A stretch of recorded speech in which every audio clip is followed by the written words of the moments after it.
discuss the details of the deal with the closest friends and allies, heads of countries. They were all here, a lot of them, far more than the 7, as you know, a lot of them. And they put out a statement. I think President Macron, who did a great job, by the way, did a really fan, him and Bridget, they did a great job, but they all put out statements saying they love this deal because they want to see it over, and they love the fact that the hormones. Don't forget, if we were going to drop bombs, let's say we went another month, another 2, 3 months, maybe weeks, could be another 3 months, could be whatever. What do you have left? You got maybe nothing, but you don't have.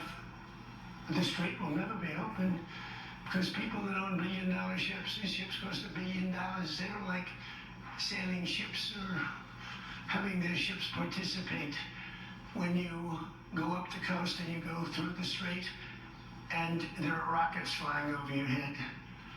They want to protect their $1 billion investment. You wouldn't have oil for maybe years. These are stupid people.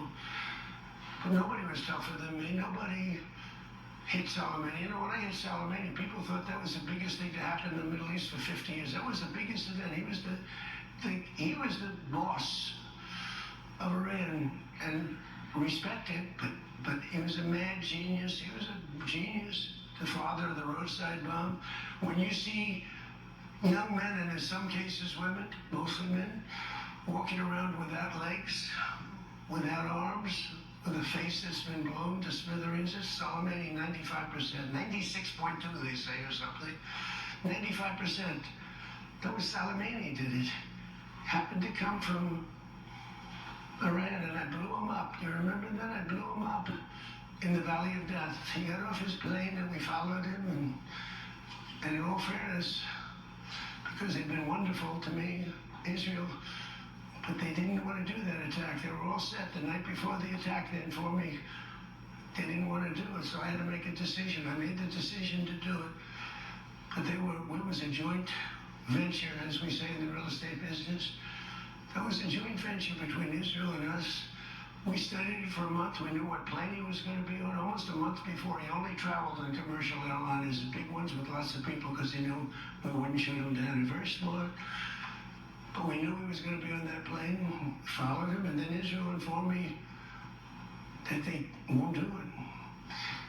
And I had to make a decision. I had some very good generals, and not the ones you see on television, very good.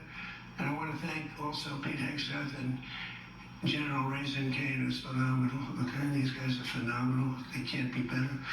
But I had some good generals, and I said to them, well, if Israel's not going to do it, we're all prepared.